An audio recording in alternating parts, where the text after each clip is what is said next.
On June 6, 1944, American paratroopers jumped into darkness over Normandy, carrying 60 to 90 pounds of combat kit strapped to their bodies. Rifles, parachutes, knives, rations, radios, every piece selected for a specific battlefield purpose. They dropped from just 700 feet.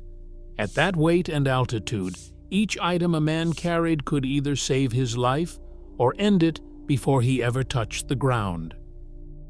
Gravity took hold the moment a paratrooper stepped out of the C-47. 60 to 90 pounds of gear pressed down on every joint and muscle, far more than most men had ever carried in training.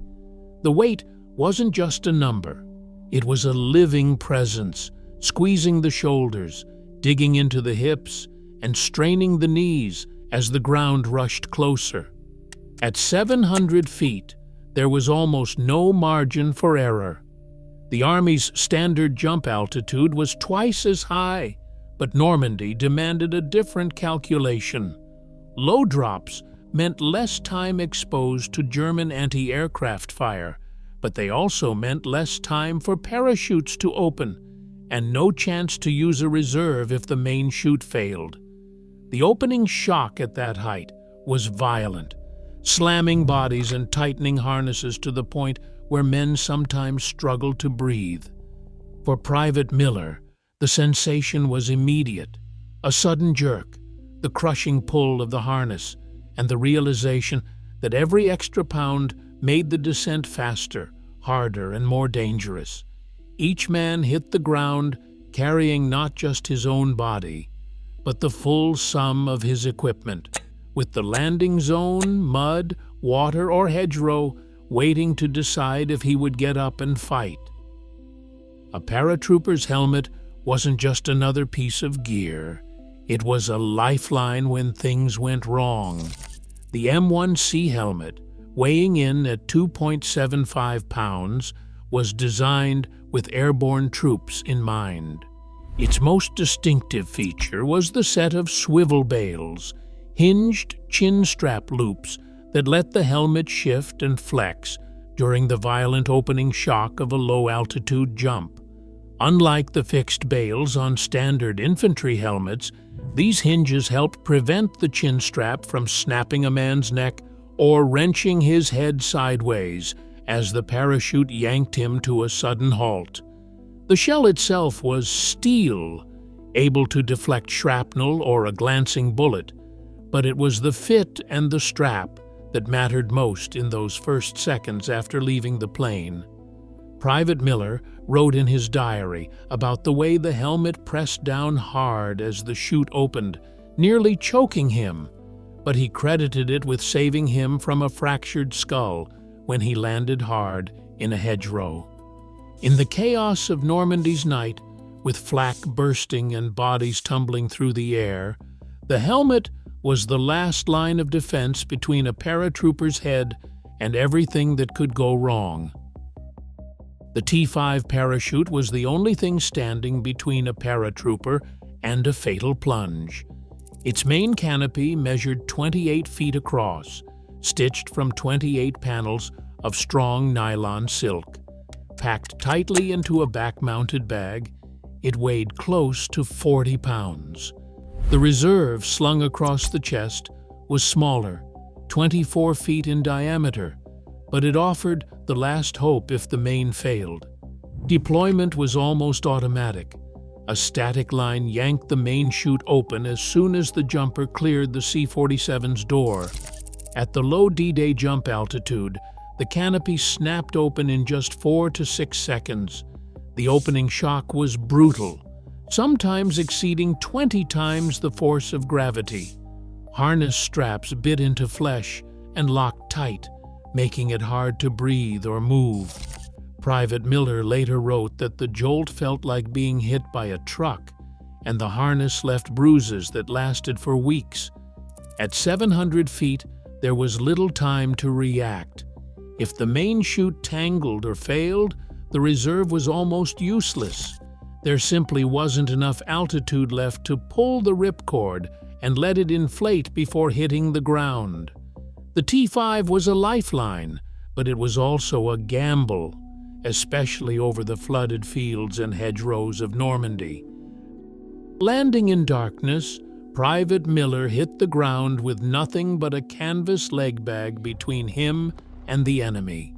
Inside, his M1 Garand was broken down into 3 main pieces: barrel, stock, and trigger group, each packed tight to survive the jump.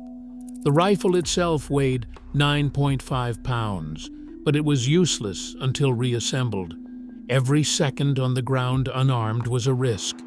Miller dropped to his knees, yanked the bag's hook free from his harness, and unzipped it with numb fingers. The process wasn't quick. Sliding the barrel into the stock, locking the trigger group in place, and snapping the receiver shut, all while lying prone in wet grass or mud. Adrenaline pounding. Under ideal conditions, a trained paratrooper could have the Garand ready in about 30 to 45 seconds, but Normandy offered no such luxury. Sometimes the zipper jammed or the bag caught on a root. In those moments, the difference between life and death was measured not in firepower, but in how fast a man could turn a pile of steel and wood into a weapon.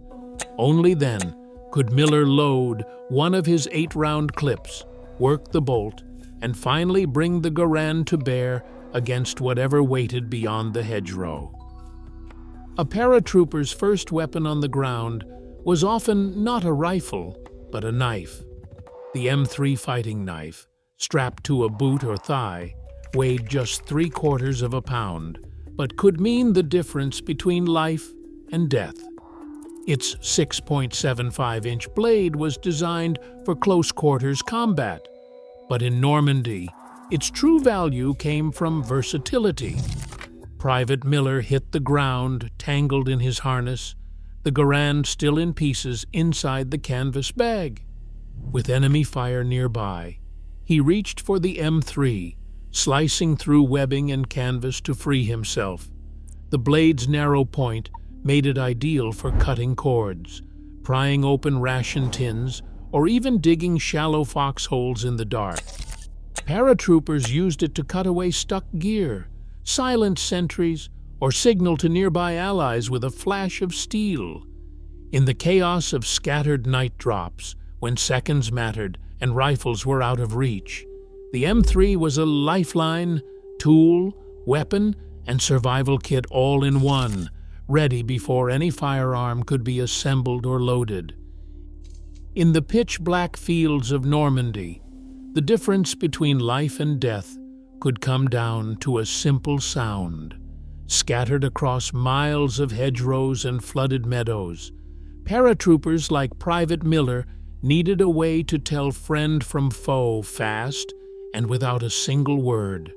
Tucked into a pocket, nearly weightless at less than 1/10 of a pound, was the cricket clicker. Its design was simple. Press once for a sharp metallic click. Wait for 2 clicks in response. This tiny device became a lifeline when voices risked drawing fire and shadows could be enemy patrols or lost comrades. The official protocol was clear: 1 click as a challenge, 2 back as a reply. No answer, and a man had to assume the worst. Miller gripped his clicker tight as he moved through the darkness, the sound barely louder than the wind, but unmistakable to those who knew it. In the confusion of the drop, the cricket clicker turned chaos into connection, helping scattered paratroopers regroup and avoid tragic mistakes before the first shots were ever fired. Communication broke down fast in Normandy's darkness. Scattered over miles, men like Alvarez and Miller had only one link: the SCR-536 Handie-Talkie. Weighing just 2.5 pounds, this compact radio fit in a jacket pocket, but carried a heavy responsibility. Its signal could reach up to 1 mile in open country, though hedgerows and stone walls often cut that distance in half. Tuning required a 22-minute crystal, limiting flexibility but keeping the device simple under fire. The battery lasted long enough for a frantic night, about 20 hours, if used sparingly. Alvarez gripped his radio, calling out in short bursts, hoping to pull scattered squads together before daylight exposed them. Even with its limits, the Handie-Talkie gave isolated paratroopers a fighting chance to regroup, warn of German patrols, and coordinate attacks in a landscape where every voice could mean survival. Private Miller crouched behind a hedgerow, rain soaking through his uniform when the bazooka team arrived. The M1A1 Bazooka, weighing 13.5 pounds, was more than just another piece of gear. It was the answer to German armor lurking on the road ahead. Each high-explosive anti-tank rocket added another 12 pounds to the load, but without them, paratroopers had little chance against a panzer. The tube's simple wire sights and folding stock made it awkward to carry but quick to bring to bear. Miller watched as the team set up, loading a rocket and aiming at the distant outline of a half-track. The sharp crack of ignition cut through the night, the rocket streaking out and slamming into the vehicle's side. For a moment, the threat was gone. The bazooka's weight slowed the team in the mud, but its power cleared a path, giving the scattered Americans a fighting chance to keep moving forward.